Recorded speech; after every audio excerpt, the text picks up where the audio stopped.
Hello everyone, कैसे हैं आप सब लोग। जो लोग अपने मीडियम को हिंदी मीडियम से इंग्लिश मीडियम में शिफ्ट करना चाहते हैं जिससे कि उनके सिलेक्शन के चांसेस और ज़्यादा इन्हांस हो सकें यूपीएससी और आईएएस एग्जामिनेशन में, तो जितने भी लोग मीडियम चेंज करना चाहते हैं उनके पास सबसे बड़ी दिक्कत ये आती है हिंदी मीडियम के एस्पिरेंट्स के पास कि वो द हिंदू और इंडियन एक्सप्रेस जैसे न्यूज़पेपर्स को नहीं पढ़ते हैं, क्योंकि उसमें बहुत ही ज़्यादा इंग्लिश का यूज़ होता है। Almost everything is in English and that too very very tough. तो ऐसा आपको लगता है, बट आज से इस मिथ को ब्रेक करना है और हमें इस मिशन पे लगना है कि ज़्यादा से ज़्यादा हिंदी मीडियम के जो एस्पिरेंट हैं वो अपने मीडियम को हिंदी से इंग्लिश में चेंज करें, जिससे कि हिंदी मीडियम का जो सिलेक्शन है उसको आगे ले जाया जा सके। राइट, सो चलिए स्टार्ट करते हैं कि कैसे जो हिंदी मीडियम के स्टूडेंट हैं वो फर्स्ट टाइम एकदम बिल्कुल बेसिक से जीरो से कैसे न्यूज़पेपर को पढ़ना स्टार्ट कर सकते हैं, कैसे उसमें से नोट्स बना सकते हैं, कैसे आंसर लिख सकते हैं। एक उनको जनरल आइडिया कैसे हो कि उनको हिम्मत आए, अंदर से कॉन्फिडेंस फील हो कि यस हम लोग भी मीडियम को चेंज करके इंग्लिश मीडियम का जो best of the study material है उस पर एक्सेस कर सकते हैं, उसको रीड कर सकते हैं और अपने सिलेक्शन के चांसेस को और ज्यादा इनहांस कर सकते हैं। राइट, सो चलिए आज का ये द हिंदू का एडिटोरियल है जिसको हम देखेंगे। इसका नाम है how India could counter the CBAM। Right, अब CBAM ये हमारा सबसे पहले हमें जब भी न्यूज़पेपर को रीड करना है तो जैसे CBAM लिखा हुआ है तो CBAM क्या है और क्यों इस पर्टिकुलर एडिटोरियल को हमें रीड करने की जरूरत है, क्यों हम इसको रीड करें। सबसे पहले ये क्वेश्चन आप अपने माइंड से जरूर पूछिए। राइट, अब CBAM को देखिए, ये क्या है, ये यहां पर साफ साफ लिखा हुआ है कि क्या चीज होती है। ये यूरोपियन यूनियन EU CBAM, तो EU से European union carbon border adjustment mechanism. अब इसके बारे में बात करनी है हमें। राइट, अब इसको रीड करने के बाद मैंने क्या किया, एक क्वेश्चन बनाया कि जिससे जब हम इसको रीड करें तो हमें समझ में आए कि हम क्यों पढ़ रहे हैं। रीड कर लिया या एक वीडियो देख लिया हमने, ठीक है, न्यूज़पेपर का, उससे हमें तो कोई फायदा होना नहीं है। लॉन्ग रन में आपको याद भी नहीं रहेगा कि कौन सा टॉपिक का वीडियो देखा था। तो एटलीस्ट नोट्स बनाना स्टार्ट करिए। एक दिन की प्रिपरेशन नहीं है, इट्स अ लॉन्ग प्रिपरेशन। तो आपको अपने आप को एक तरीके से सिस्टमैटिकली जो है सोच के तब आप अच्छे से एग्जाम को प्रिपेयर करें। राइट, ये क्वेश्चन मैंने बनाया। देखिए अब इसमें क्या है, what should be the response of India, मतलब इंडिया का क्या रिस्पॉन्स होना चाहिए। तो थोड़ी थोड़ी इंग्लिश को आप समझने की कोशिश, इसीलिए मैंने यहां पे हिंदी नहीं लिखा, जानबूझ के मैंने इंग्लिश लिखा है। What should be the response, what should be the response, what should be the response of India, India का रिस्पॉन्स क्या होना चाहिए टू दी EU CBAM। अब ये जो यूरोपियन यूनियन ने जो ये बनाया है, ठीक है, इसके बारे में इंडिया का क्या रिस्पांस होना चाहिए। अब क्यों हम इसको रीड कर रहे हैं, अभी जैसे ये क्वेश्चन आप रीड करेंगे तो आपको पहले समझ में आ जाएगा कि हमें पढ़ना क्यों चाहिए। राइट, कीपिंग इन माइंड, इसका मतलब होता है दिमाग में रखते हुए। क्या दिमाग में रखते हुए, the India's international trade as a leader of global south. अब इंडिया ग्लोबल साउथ का लीडर है एक तरीके से, ठीक है, और इंडिया का जो इंटरनेशनल ट्रेड है, जो व्यापार है, उसमें ये किस तरीके से बाधा उत्पन्न कर सकता है। Right, how it could be a problematic thing for India. Right, अब ग्लोबल का लीडर है और उसके बाद क्या बता रहे, वाइल मतलब क्या है, जबकि leading the climate change agenda, climate change जो एजेंडा है, क्लाइमेट चेंज का जो विषय है, अब आपको समझ में आ रहा होगा क्लाइमेट चेंज का विषय है, अमंग दी डेवलपिंग नेशंस। तो इंडिया अभी डेवलपिंग नेशन ही है, ठीक है। अब इसमें जो जो चीजें हमने अंडरलाइन की हैं, हमें सिर्फ उस पर ध्यान है। जब भी आपको मेंस में भी क्वेश्चंस आपको दिखता है तो आपको पूरे के पूरे क्वेश्चन के एक एक वर्ड को नहीं समझना होता, उसके कीवर्ड्स को समझना होता। तो कीवर्ड्स यहां पे क्या है, EU CBAM, ठीक है, फिर उसके बाद क्या है ग्लोबल साउथ, फिर उसके बाद क्या है क्लाइमेट चेंज, ठीक है, डेवलपिंग नेशन। ये चार चीजें इसमें इंपॉर्टेंट हैं। अब हम इसको क्यों रीड करें, क्योंकि जब आप जनरल स्टडीज का मेंस का सेकंड पेपर जब आप रीड करना स्टार्ट करेंगे सिलेबस का, तो उसमें आपको लिखा होगा international relations policies impacting India's interest, मतलब इंडिया का जो हित है, जिसमें इंडिया का फायदा है, नुकसान है, क्या है, उसमें ऐसी पॉलिसीज जो कोई भी कंट्री बना रहा हो जिससे इंडिया के ऊपर प्रभाव पड़ रहा हो, इंपैक्ट पड़ रहा हो। राइट, ऐसी पॉलिसीज जो होती हैं, उन पॉलिसीज को अगर कोई कंट्री बनाती है तो हमें ऐसी पॉलिसीज के बारे में पढ़ना चाहिए। तो इसका मतलब CBAM एक ऐसी ही पॉलिसी है जो कि इंडिया के ट्रेड, जो हमारा टारगेट है, जो रिलेशंस हैं EU के साथ, उसको इंपैक्ट कर सकती है। राइट, तो ऐसे क्वेश्चंस मेंस में आते हैं जिनका लॉन्ग टर्म होता है पर्सपेक्टिव, कि वो लंबे समय तक रिलेवेंट रहे, प्रासंगिक रहे, ऐसे विषय आते हैं, ठीक है।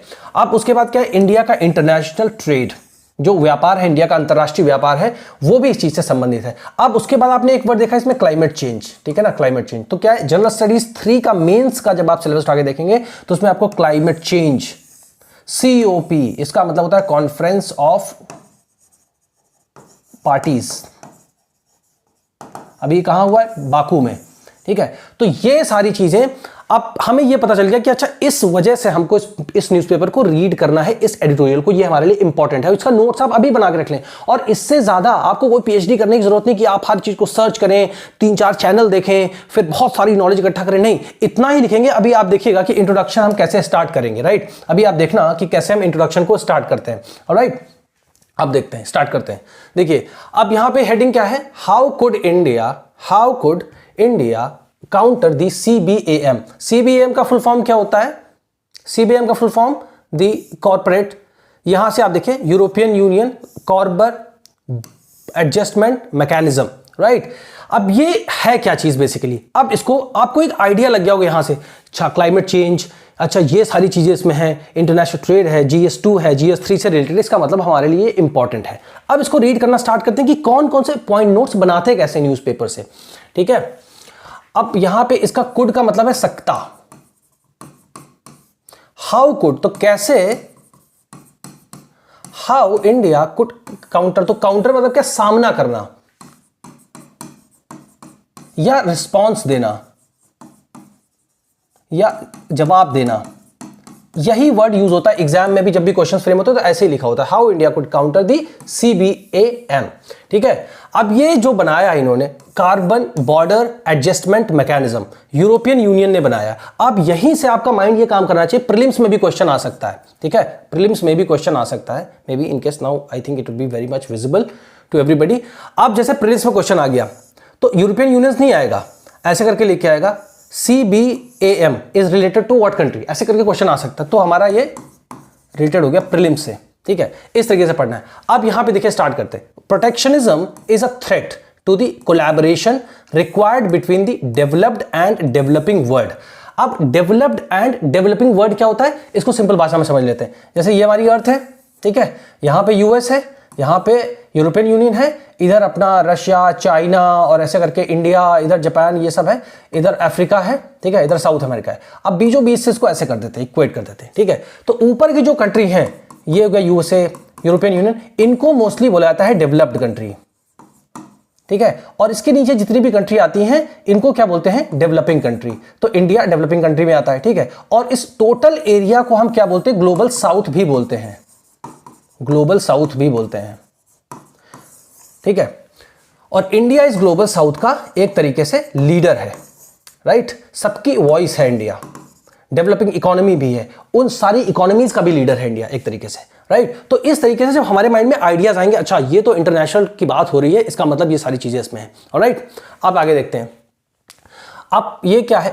प्रोटेक्शनिज्म। तो पहला वर्ड हो गया प्रोटेक्ट। तो प्रोटेक्ट मतलब क्या होता है? रक्षा करना, अपनी चीज की रक्षा करना। अब ये EU क्या करना चाहता है? यूरोपियन यूनियन बेसिकली ये करना चाहता है कि हमारे कंट्री में जितने भी प्रोडक्ट आएंगे, जितने भी प्रोडक्ट लोग एक्सपोर्ट करेंगे और हमारी कंट्री में आएंगे, तो उसका क्या स्टैंडर्ड होगा, क्या उस पर हम कितना टैक्स लगाएंगे, क्या टैरिफ्स होंगे, उन सब के बारे में बेसिकली बात की है। फिर इंडिया का क्या रिस्पॉन्स होना चाहिए, कैसे इसको टैकल कर सकते हैं, ऐसे ही क्वेश्चन तो पूछेंगे। राइट, अब देखिए, protectionism is a threat. Threat मतलब होता है खतरा। Protectionism is a threat to collaboration, मतलब सौहार्दपूर्ण तरीके से कोई भी काम करना, उसके लिए खतरा हो सकता है। ठीक है, तो required between the developed and the developing world in addressing the climate issue. अब देखिए यहीं पे सबसे पहला वर्ड आ गया क्लाइमेट इशू। क्लाइमेट इशू से रिलेटेड है प्रोटेक्शनिज्म। राइट, ठीक है, अब इसके आगे बढ़ते हैं। Innovative protectionist ideas such as European Union's carbon border adjustment mechanism. अब ये क्या है? एक इनोवेटिव प्रोटेक्शनिस्ट आइडिया है। ठीक है, अब अगर आपसे कोई कुछ पूछे व्हाट इज CBAM, सीधे आपको यही इंट्रोडक्शन देना है कि ये क्या है? It is an innovative. तो स्टार्ट कैसे कर सकते हैं? इट इज लगाइए और उसके बाद पूरा लिख दे, इट इज एंड लगाइए, it is an innovative protectionist ideas such as the European Union's carbon border adjustment mechanism. बस, तो ऐसे आपका इंट्रोडक्शन हो गया। ठीक है, अब उसके बाद क्या है? अब ये क्या है? अब आप इसको इंट्रोडक्शन में लिख कैसे सकते हैं? It appears. अब जैसे यहां पर अगर आप देखें, अब जैसे यहां पे इंट्रोडक्शन है, ठीक है, तो इंट्रोडक्शन में आप इसको कैसे लिखना चाहिए? जैसे यहां से नोट्स बनाना क्यों जरूरी है, तो क्या लिखेंगे? Innovative protectionist idea. तो यहां पे आप ऐसे लिखेंगे इज एन, अब यही पूरी लाइन आप लिखेंगे, इनोवेटिव प्रोटेक्शनिस्ट आइडियाज, ठीक है। फिर उसके बाद ये भी हम आपने लिख ही दिया पहले, तो सिर्फ आपको क्या लिखना है, इनोवेटिव प्रोटेक्शनिस्ट आइडिया, बस ये आपका इंट्रोडक्शन हो गया, ठीक है ना। फिर क्या है, the corporate sustainability due diligence directive and the EU deforestation regulation. Deforestation मतलब क्या होता है कि आप जंगल नहीं काटने हैं, राइट, डिफॉरेस्टेशन। डी जहां भी लगा होता है किसी वर्ड के पहले, उसका मतलब हो जाता है नेगेटिव के उसमें सेंस में चला आता है। Have led to concerns in developing nations, India has criticized the EU CBAM in particular as being arbitrary। अब जैसे क्या है, इंडिया का स्टैंड क्या है इसमें, इंडिया का स्टैंड ये है कि आर्बिट्ररी मतलब ये मनमाने ढंग से इन्होंने इसको लॉन्च किया है, इन्होंने ये पॉलिसी बनाई है, राइट। अब अगला पॉइंट क्या लिखेंगे, इट इज आर्बिट्ररी। अब ये क्या है, आर्बिट्ररी है, तो एक पॉइंट आपका ये बन गया। अभी इंट्रोडक्शन में सिर्फ हमें कीवर्ड्स लिखने हैं, ठीक है, आर्बिट्ररी है ये। फिर क्या है, अब इसके आगे जब हम आते हैं तो क्या है, अ डिस्क्रिमिनेटरी टूल। डिस्क्रिमिनेटरी मतलब क्या होता है, भेदभावपूर्ण। अब देखिए सीधे सीधे कनेक्ट हो रहा है, भेदभावपूर्ण। अभी तक क्या लिखा था यहां पे, देखिए developing word and developed word, ये देखिए, तो इन दोनों में अभी मैंने बताया था ना आपको, ये है ग्लोबल साउथ, ये यहां पे आता अपना इंडिया, इधर है EU और इधर है US, तो इन लोगों ने लगभग तो इसने बनाया है, तो ये क्या है, डिस्क्रिमिनेटरी, भेदभाव करा है ग्लोबल साउथ कंट्रीज के साथ में, है ना। तो अब देखिए यहां पर वही चीज आगे लिख करके हेडिंग में, अ डिस्क्रिमिनेटरी टूल, है ना, डिस्क्रिमिनेटरी है। आप क्या लिख सकते हैं यहां पे, डिस्क्रिमिनेटरी इन नेचर, यहां पे लिख देंगे अगला, ठीक है।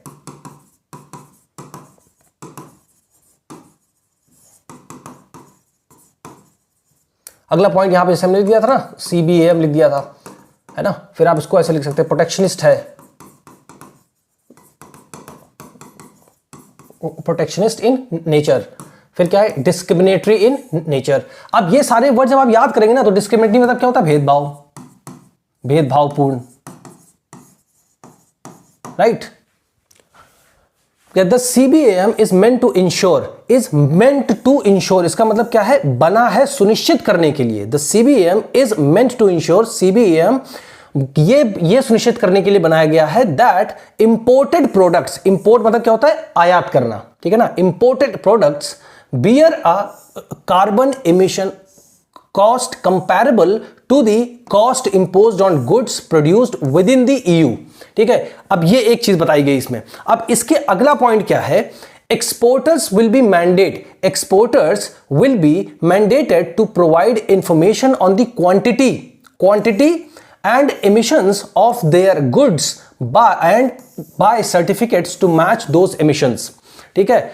अब इनको बताया कि जो emissions होता है, जैसे ग्रीन हाउस गैस जो होती है उसका जितना emission होता है, मतलब जितना ज्यादा पोल्यूशन हो रहा है, तो उस हिसाब से इन्होंने बताया कि जब आप इंपोर्ट करेंगे, हमारी कंट्री में एक्सपोर्ट करेंगे, तो उनको इनका एक सर्टिफिकेट लेना पड़ेगा। अगर उस सर्टिफिकेट के दायरे में हम आएंगे तभी हमारा प्रोडक्ट ये लेंगे, राइट।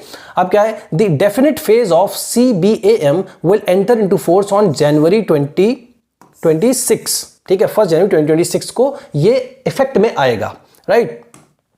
तो एक और हमारा पॉइंट बन सकता है कि हाँ जनवरी 26 को ये स्टार्ट होगा, ठीक है ना। दिस में पोज मतलब खड़ा कर सकता है, क्या सिग्निफिकेंट मतलब अच्छा खासा रिस्क खड़ा कर सकता है इंडियाज इंटरनेशनल ट्रेड, ठीक है। अब देखिए इंडियाज इंटरनेशनल, ये देखिए यहां पे हमने क्या लिखा था, international trade, India's international trade. तो ऐसे इस चीज को ये अफेक्ट कर रहा है कि नहीं कर रहा है ना। तो ये सारी चीजें क्या कर, अब अगला क्या है, इट अफेक्ट्स, आप इसको आराम से लिख सकते हैं कि इट अफेक्ट्स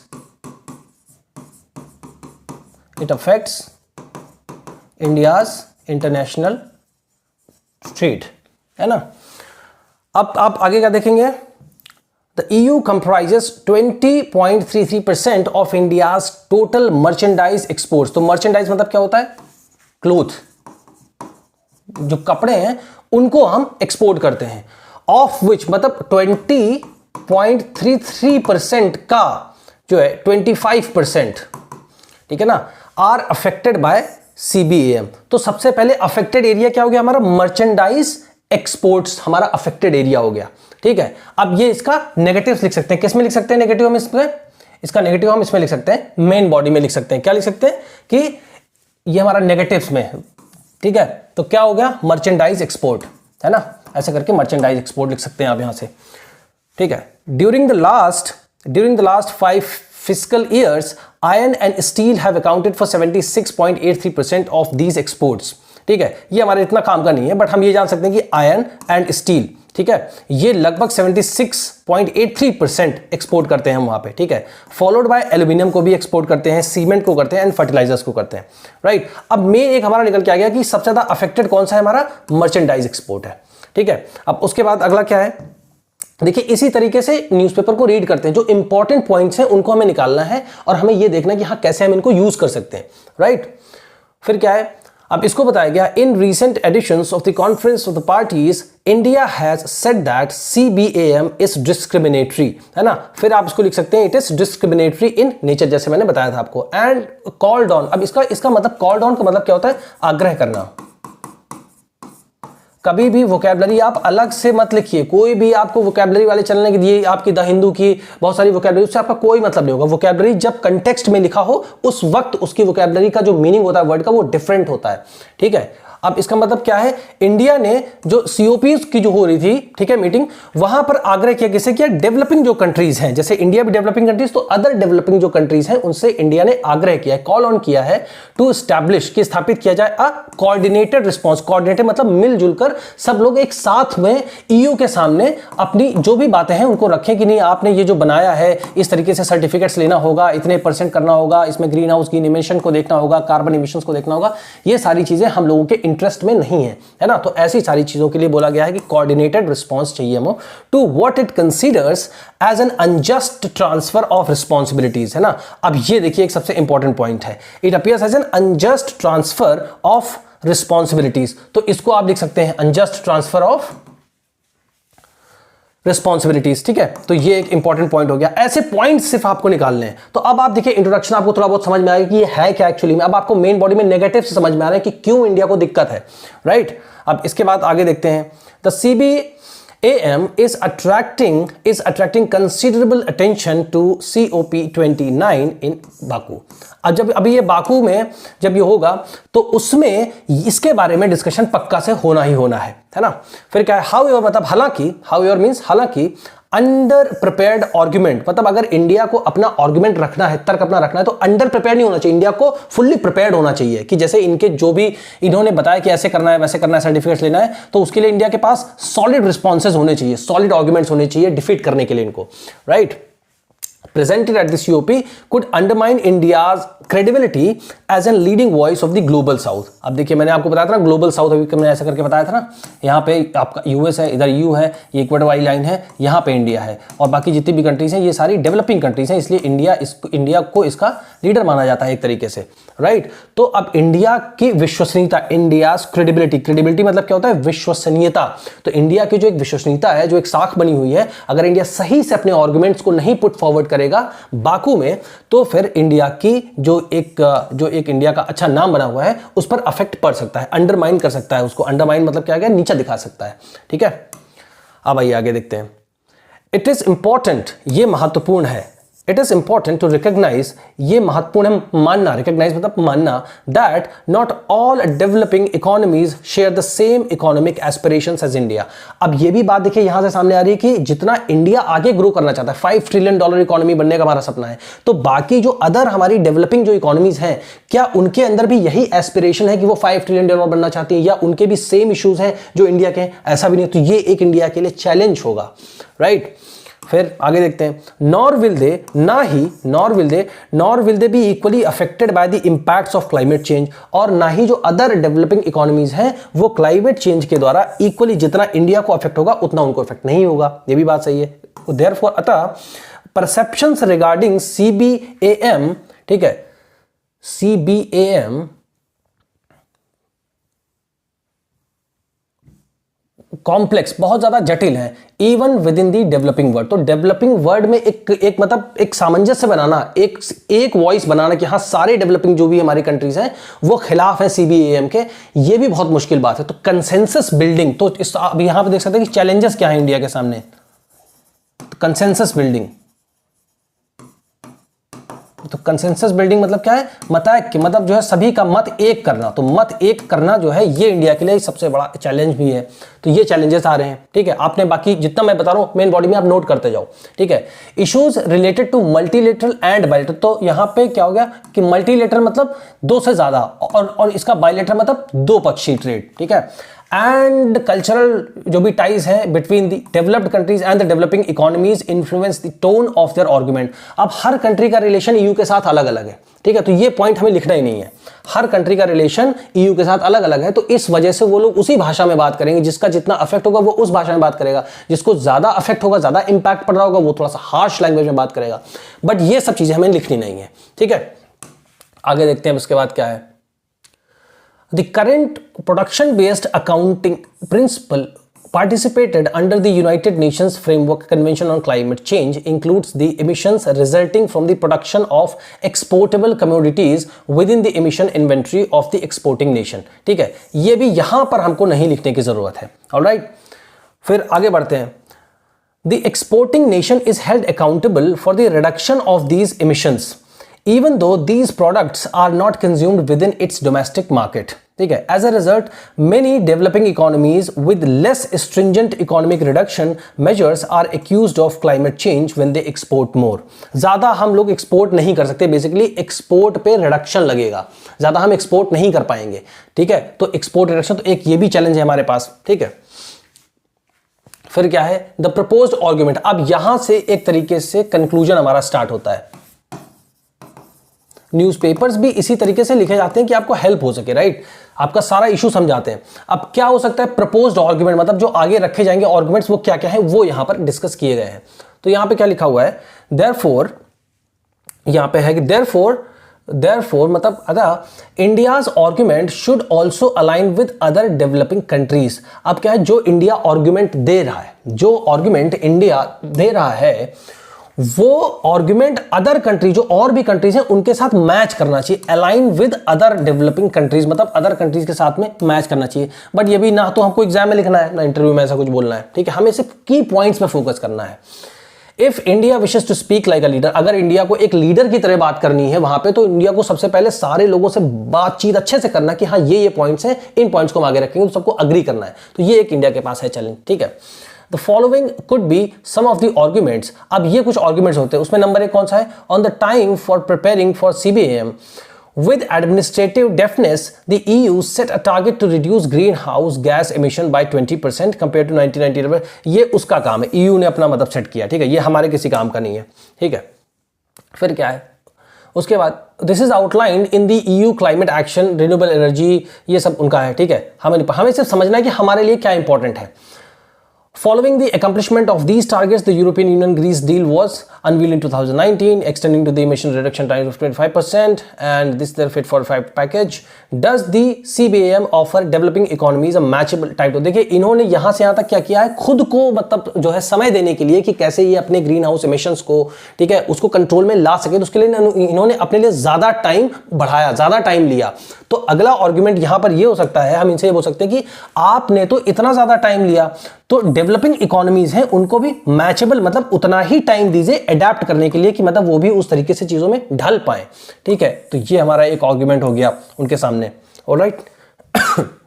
फिर क्या है सेकंड में, क्या है सेकंड क्या है, इज ऑन एम्पावरमेंट। अब एम्पावरमेंट के बारे में होगी बात। अब ये कैसे होगी, the EU has decided to keep the revenues generated from the CBAM as its resource. अब जो ये CBAM को लाए हैं, ये जब ये स्टार्ट होगा 2026 में, तो इससे जितना ज्यादा एक्स्ट्रा टैरिफ ये लेंगे, जितना ज्यादा टैक्स ज्यादा इंपोज करेंगे, उसको ये बोल रहे हैं कि इसको हम एक रिसोर्सेस की तरह से यूज करेंगे, रिसोर्स है ये, which will be use to fund the next generation EU recovery tool and operate the CBAM। मतलब इसको बता रहे हैं कि हम इसको एज ए रिसोर्स यूज करेंगे जो कि next generation EU recovery tool के तरीके से यूज होगा, right.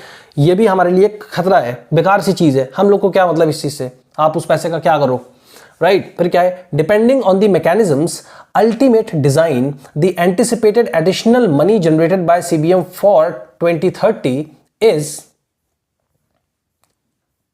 Estimated to be 5 to 14 billion euros. मतलब इतना पैसा इनके पास एस्टिमेटेड, मतलब लगभग ये इतना पैसा इकट्ठा कर लेंगे, राइट, एनुअली, एक साल में ये इतना चार्ज लगाएंगे। अब क्या है, it is appropriate, it is, अब यहां पे लिखा इज इट अप्रोप्रिएट, क्या ये सही है, is it appropriate for the EU not to share this revenue with the non EU trading partner. अब इंडिया का दूसरा आर्गुमेंट ये होगा कि आप एनुअली एस्टिमेटेड लगभग आप इतना पैसा इकट्ठा कर लोगे, तो क्या ये अप्रोप्रिएट, क्या ये सही नहीं होगा कि आप जो नॉन EU ट्रेडिंग पार्टनर्स हैं, जो EU के, जो यूरोपियन यूनियन के ट्रेडिंग पार्टनर नहीं है, उसके अलावा जो है कि आप उनके साथ इस रेवेन्यू को शेयर ना करें। अगर ऐसा करेंगे, डूइंग सो, ऐसा करने पर may contribute to capacity building and technology transfer to developing economies. इससे क्या होगा, अगर आप थोड़ा सा रेवेन्यू शेयर करेंगे अदर कंट्रीज के साथ में, तो उनके अंदर भी क्षमता डेवलप होगी, कैपेसिटी बिल्डिंग मतलब क्षमता उत्पन्न होगी, एंड टेक्नोलॉजी जो आपके पास है उसको आप ट्रांसफर करिए डेवलपिंग इकोनॉमीज को, जिससे कि वो भी सक्षम हो सके इस तरीके से इमिशन के टारगेट के अंदर रह करके, राइट। तो ये एक इंपॉर्टेंट पॉइंट है, ठीक है। फिर उसके बाद थर्ड क्या है, There is the issue of quantifying emission reduction responsibilities। ये एक अगला इशू है, ये भी एक चैलेंजेस है। इसके बारे में बात करें कि कैसे क्वांटिफाई, कैसे आप मतलब बताएंगे कि कितना मतलब इमिशन होना चाहिए, कितना इमिशन नहीं होना चाहिए, right. India can justifiably advocate for an alternative called equity based accounting. अब इंडिया को इसके मतलब क्या बोलते हैं, आप समझ लीजिए कि इंडिया ये प्रपोज कर सकता है EBA, इक्विटी बेस्ड अकाउंटिंग की बराबर, इक्विटी मतलब क्या होता है, बिल्कुल बराबर का हिसाब से, इंडिया बिल्कुल बराबर के हिसाब से, कि आप वैसे मत करिए, ठीक है ना, आप CBAM को मत लगाइए, आप ये लगाइए इक्विटी बेस्ड अकाउंटिंग की सबके लिए मतलब सबके लिए इक्वली आप मेजर करें, राइट। तो ये एक इंपॉर्टेंट पॉइंट हो जाएगा, ठीक है। And then of nationally determined contributions which emphasizes a collective obligation। collective obligation मतलब क्या है, सबकी सामूहिक बराबर की जिम्मेदारी बनेगी। collective obligation for emission reductions among trade partners based on the ideas of horizontal intra-generational equity and vertical intergenerational equity। अब ये लाइन आपको याद कर लेनी है, ये सबसे इंपॉर्टेंट। आपको मतलब भले इसका ना पता हो, बट अगर आपको ये चीज आपने आराम से रट ली और आपने लिख दिया एग्जाम में कि India can propose this EBA, और उसमें क्या है, उसके बाद लिख दें कि ये एम्फेसाइज किस पे करता है, EBA का मतलब क्या। अब ये आपके उसमें प्रीलिम्स में भी क्वेश्चन आ सकता है, उसमें 3-4 स्टेटमेंट बन के आ सकती है कि ये किस चीज पे एम्फेसाइज मतलब ज्यादा मतलब वो करता है सर, क्या है, collective obligation for emission reductions among trade partners based on the ideas of horizontal intra generational equity and vertical intergenerational equity. ऐसे करके ये चीज बहुत इंपॉर्टेंट है, आप इसको नोट कर सकते हो, राइट। फिर अगला क्या है, in the context of the EU CBAM India can introduce the concept of EBA to developing world concerning relations measures. इसको इंट्रोड्यूस करना, बेसिकली यही बात पूरी यहां से यहां तक बताई गई है। Using the EBA a formula can be produce to calculate the tariff based on import from the EU। सीधी सी बात है कि वहां से जो हम इंपोर्ट करेंगे उसका क्या टैरिफ बेस होगा, क्या उसके चार्जेस होंगे, क्या टैक्सेस लगाएंगे, कितना होगा, उसको हम इसके हिसाब से कर सकते हैं।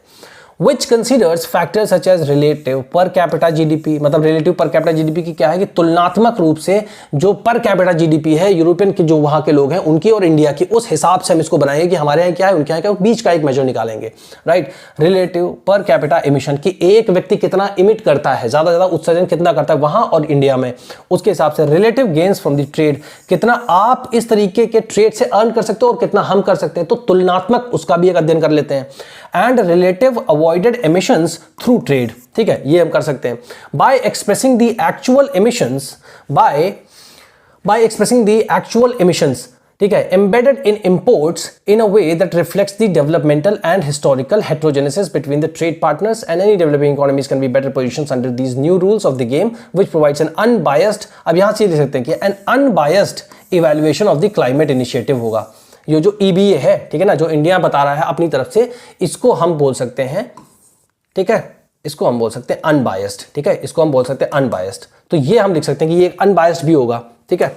अब लास्ट में देखते हैं, सबसे लास्ट में क्या है, principle of common but differentiated responsibilities and respective capabilities which is significantly compromised under CBAM framework. तो ये बता सकते हैं कि CBAM अगर लाओगे तो ये जो यहाँ पर जो हमारा क्या बोलते हैं कि principles of common but differentiated responsibilities and respective capabilities हैं, ये कॉम्प्रोमाइज हो जाएंगे, मतलब इनके साथ समझौता हो जाएगा, तो ये ठीक नहीं है, ठीक है। CBAM does not acknowledge compensatory justice और डिस्ट्रीब्यूटरी जस्टिस। अब CBAM जो है उसको बोल सकते हैं कि ये जो है डिस्ट्रीब्यूटिव जस्टिस को डिफाइन नहीं करता है या कंपनसेटरी जस्टिस नहीं देता है। मतलब क्या है कि जस्टिस सबके लिए इक्वल होना चाहिए, ऐसा नहीं होना चाहिए कि ये इंसान बेनिफिट में है इसको आप लॉस में डाल दो, है ना। तो डिस्ट्रीब्यूटिव जस्टिस के अगेंस्ट में है या कंपनसेटरी जस्टिस के अगेंस्ट में। तो ऐसे वर्ड, ये कीवर्ड है, इन्हीं सारे वर्ड्स पे आपको नंबर मिलेंगे, ठीक है। तो ऐसे आप लिख सकते हैं कि CBAM is against the compensatory justice और डिस्ट्रीब्यूटिव जस्टिस, ऑलराइट, इस तरीके से आप लिख सकते हैं।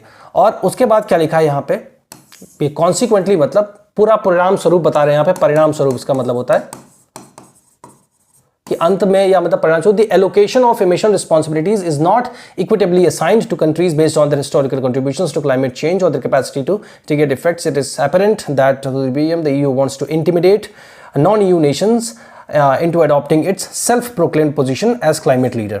ठीक है, ये हमें लिखना नहीं है। तो जितना हमने बताया आपको उस हिसाब से अगर आप चीज़ों को लिखना स्टार्ट करोगे, राइट, तो इस क्वेश्चन के आंसर्स में आपको जितने पॉइंट्स मैंने इसमें बताए हैं, जितने पॉइंट्स मैंने आपको इसमें बताए हैं, आप उस हिसाब से इन सारे पॉइंट्स को अगर आप लिखोगे तो आपकी डेफिनेटली मेंटल जो आपकी खुद की कैपेसिटी है ना वो जनरेट होगी। और कितना टाइम लगेगा? हाफ एन आवर लगेगा मैक्सिमम। तो कम से कम जब आप रीड कर रहे हो ना तो खुद से रीड करो। आप जितना पैसा, मनी आप सब लगा रहे हो ना, इन्वेस्ट कर रहे हो, एनर्जी लगा रहे हो, आप अपना घर छोड़ के जा रहे हो, 2.5 लाख 3 लाख रुपीज़ फी दे रहे हो, 20,000 मंथली आप स्पेंड कर रहे हो, तो आप सोचो उसका अल्टीमेट रिजल्ट निकल के क्या रहा है। बाहर मत जाओ, घर पे बैठ के पढ़ो। पहले ऑनलाइन इतने रिसोर्सेज हैं, आप अच्छे से अपने आप को स्ट्रेंथन करो, फिर 5-6 महीने आप खुद से पढ़ो, देन यू थिंक कि हाँ मैं इस काबिल हूं, इस एग्जामिनेशन के काबिल मैं एक्चुअल में हूं या नहीं हूं। बोलने के लिए तो होता है कि 10 लाख लोगों ने फॉर्म भरा, 10 लाख लोग, आपको खुद ही पता है। आप खुद ही बताइए कि आपको सिलेबस याद है? आपने कितनी बार सिलेबस को याद किया? कितने कीवर्ड्स को आपको याद है? राइट, तो आप खुद ही असेस करिए, अपने आप का आकलन करिए, बिल्कुल रियलिस्टिक रहिए, रूथलेस रहिए, बिल्कुल प्रैक्टिकल रहिए। पहले खुद से मेहनत करिए। अगर नहीं हो पा रहा है तो छोड़ दीजिए, नहीं हो पा रहा है तो सारी कोशिश करने के बाद अगर आपसे नहीं हो पाया तो आप छोड़ दीजिए। अपने समय को वेस्ट मत करिए। आप जरूरी नहीं कि अगर आपने कोई जिद मतलब हाथ में ले ली तो उसको पूरा बिल्कुल आखिर तक ही लेके जाएंगे, राइट। और अगर आपको लगता है कि आप मेहनत करते हैं तो आप डेफिनेटली अपने मीडियम को हिंदी से इंग्लिश में चेंज करिए, जिससे कि आपके सिलेक्शन के चांसेस और ज्यादा इनहेंस हो सके, राइट। सो इस पर्टिकुलर चैनल को हिंदी मीडियम एस्पिरेंट्स के बीच में ज्यादा से ज्यादा शेयर करिए। सी यू